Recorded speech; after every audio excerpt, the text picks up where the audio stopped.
Bay at gabay ng magulang. Kaden! Kaden, tama na yan! Dad! Daddy! Ba't siyang sinuntok mo? Hoy! Di mo ba nakita? Di yung sadya ng boss ko.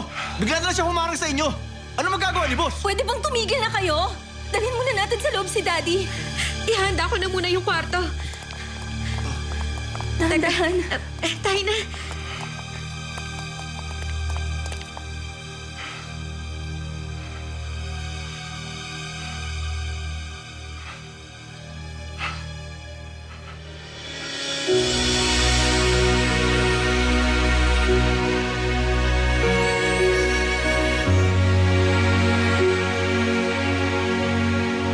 Hindi na dumudugo. Subukan nyo nga galawin yung ilong nyo. Baka naman may nabaling buto dyan. Mukhang okay naman yung ilong ko. Thank you sa pag-alala mo sa akin. Okay na ako ngayon. Mabuti naman kung ganon. Next time, wag na kayong makisali sa pisikala ng iba. Next time, huwag ka na makikipag-usap mag-isa kay Nathan. Hayaan mong ako na yung makipag-usap sa kanya. Saka kita tutulungan mag-decide. Pero kay Mommy at kay Lolo tong The Heaven, may karapatan din akong patakbuhin tong mall na to gaya ng karapatan na meron kayo. Bakit ko kayo kailangan hintayin para lang gumawa ng desisyon? May! May! Binibigyan lang kita ng mga payo kasi maganda yung intensyon ko bilang ama mo. Hindi ito tungkol sa mana o sa mga asset natin. Dad, Maya, kumalma muna kayong dalawa. Sa bahay na lang natin to pag-usapan. Pag-usapan na natin dito para tapos na. Di magandang ideya yan. Kasi may hindi dapat kasama sa kwarto na to.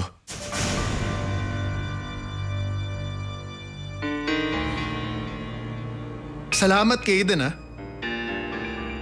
Lagi mong pinapaalala na hindi ako kasali dito. Pero ang totoo niyan, sumunod ako dito kasi gusto kong humingi ng tawad.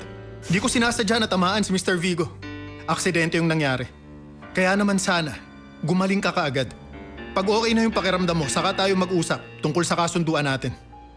Hindi ko gusto ng sorry galing sa'yo. Gusto kong malaman kung kailan ka makikipag-usap sa akin. Tawagan mo ako pag ready ka na. Mas maaga, mas maganda. Sana nasa iyo pa yung number ko. Masaya lang ako na nasa pool kita ngayong araw. Sayang nga lang. Hindi natin alaman kung sino ang talo o panalo. May next time pa naman. At sa susunod sana nating laban, magdahan-dahan ka na sa tira mo.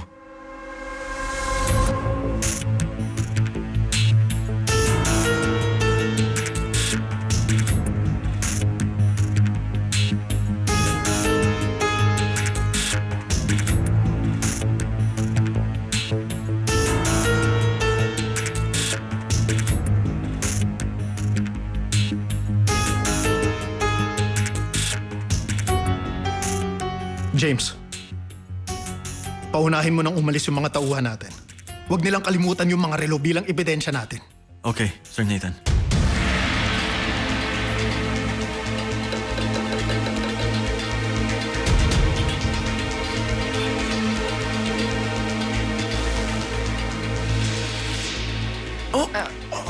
Mr. Vigo, ingat ho kayo. Dad, may masakit ba? Dahil yata sa pagkakabagsak ko. Tingin ko, dapat na kayo magpa-check up sa doktor. Nako, sprain lang ata to. Mukhang okay naman ako. Dad naman, huwag niyong baliwalain yan. Mas okay kung matitignan yan ng doktor. Sige na. Ipapatingin ko na to sa doktor. Okay? Ikaw na bahala kay Daddy. Teka, saan ka naman pupunta? Titignan ko yung tenant na nagsimula ng problema na to. Ruby, sabihin mo kay Emma, dalhin sa akin yung documents ng tenant. Okay, Miss Maya. Samahan na ba kita? Okay lang. Pasuyo na lang kay Dad.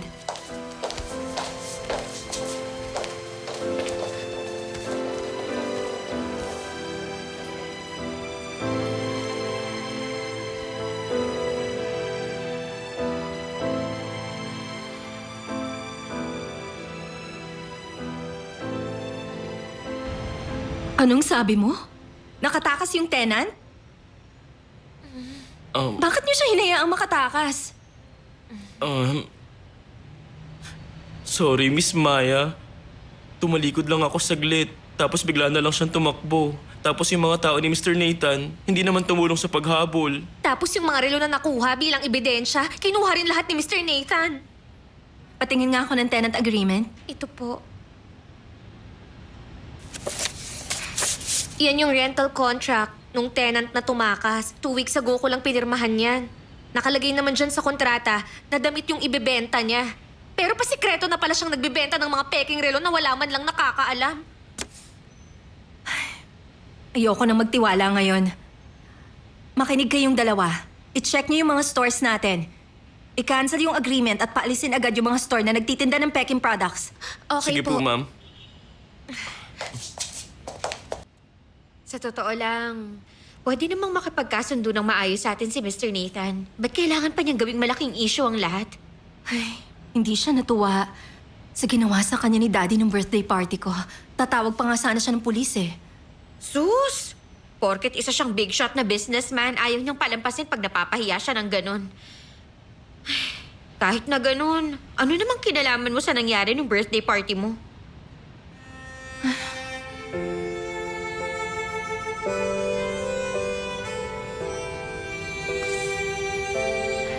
Hindi ko rin alam yung sagot dyan.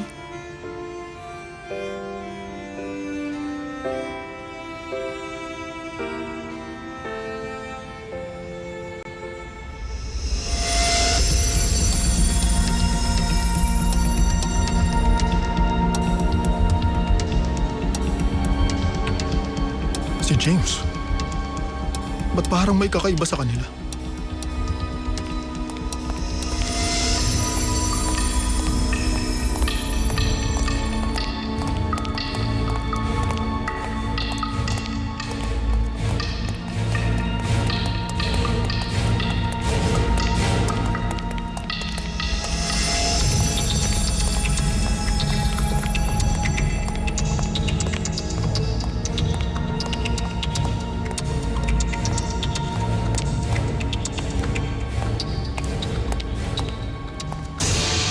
Dalian niyo dyan.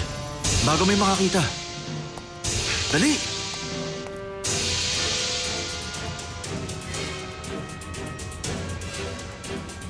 Sumagot ka, Mr. Kaden.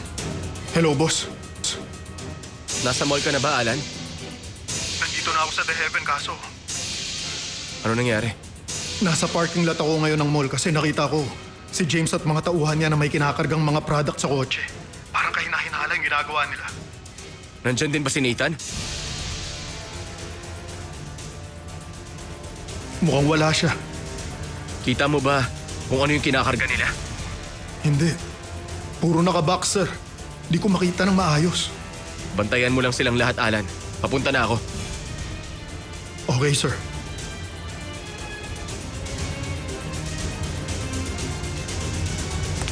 Oh, Mr. Kaden, saan ka pupunta? May aasikasuhin lang. Ikaw, ba't ka nandito? Paano yung ebidensya? Yung ebidensya ba? Ay nako sir, nauna nang kunin ni Mr. Nathan yung mga product. Mga magnanakaw. Nawala na lang bigla pagkatapos gumawa ng problema. Lagot sila, makakatikim sila sa akin. Ay, Yun ba yung mga peking relo? naku, bakit Mr. Kaden? Alam mo kung nasan yun? Kinakarga na ngayon ni James sa kotse. Ruby, saan yung parking lot ng mall na to? Parking lot? Sasamahan na kita. Dito sir.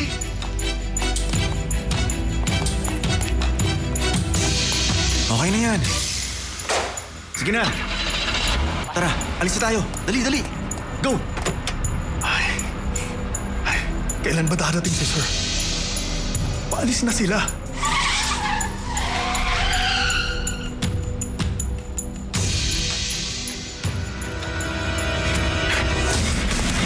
Bahala na.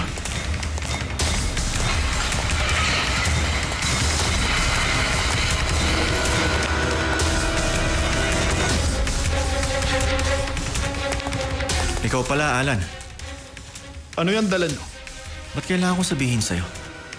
Tinatanong ko, kung ano yan dala nyo. Ano yan?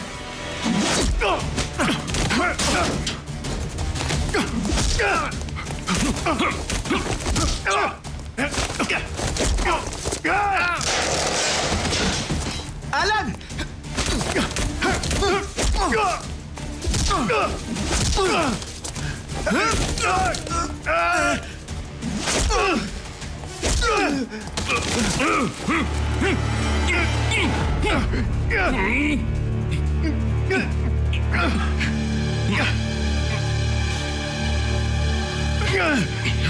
Ito ang bagay sa'yo! Tigil! Bitaw! Alis na! Dalian nyo! Okay ka lang, Alan?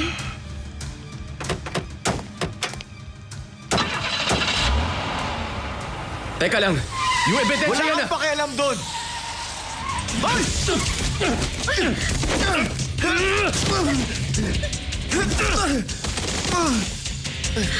Alan, bilisan mo!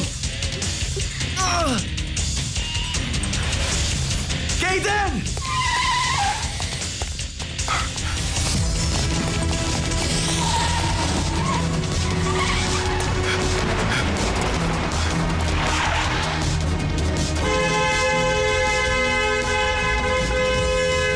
Hoy, bulag ka ba ha? Tumabi ka dyan! Ano Dalian tumabi mo! ka dyan? Dali! Hoy!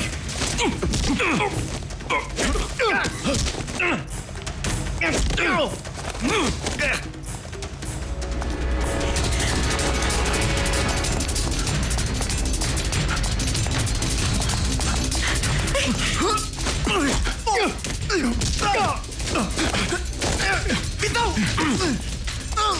Bitaw! Anong binabalak niyong gawin?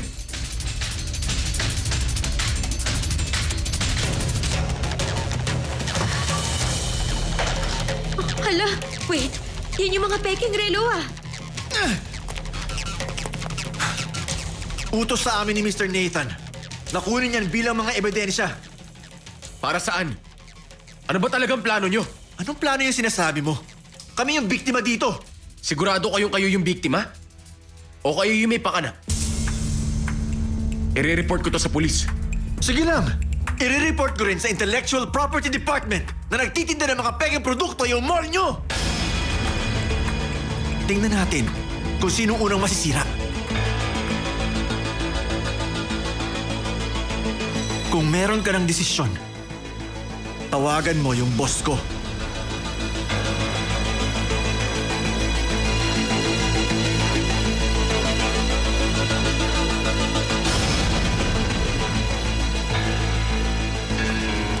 Sayang naman yun. Akala ko nung una mabait si Mr. Nathan. Hindi naman pala. Grabe siya. Kinuha talaga nila yung ebidensya. Kumakaasta parang walang tiwala sa atin. Sinong tinatawagan mo?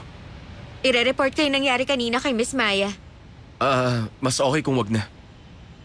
Ayoko lang kasi na baka mag-alala pa lalo si Maya. Okay, sir.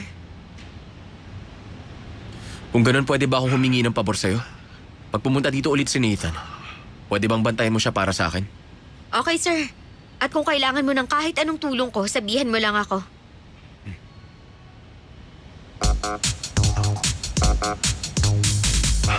Nahihingin pa sana akong tulong sa'yo. Alan? Sir,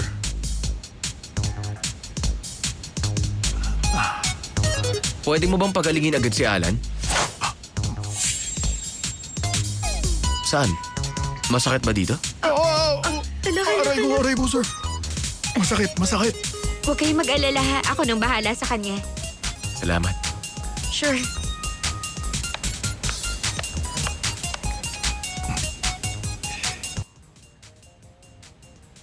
Oh, aray, Ruby. Bruce! Ano ba yun? Masakit pa ba? Ruby, tao o baka ba yung binibigyan mo ng first aid? Magmuka nga. Okay! Ruby! Aray. Ano yan? Wala lang. Alan, pwede ba ako magtanong sa'yo?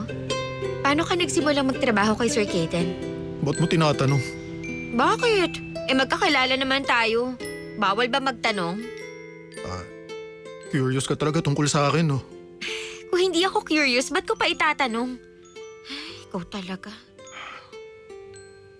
Mukha ngang mahilig ka talaga sa mga kwento. Nako, oo naman.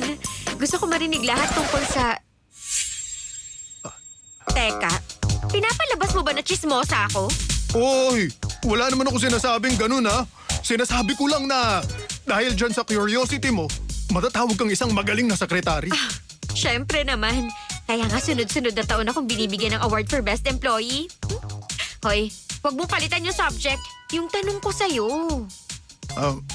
Hindi ko pwedeng basta na lang sabihin sa'yo yun. Kailangang may kapalit para sa ganitong bagay.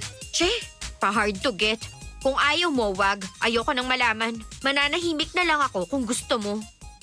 Ayoko mangyalam sa buhay ng ibang tao. Paano kung isumpa ako ng asawa at anak mo?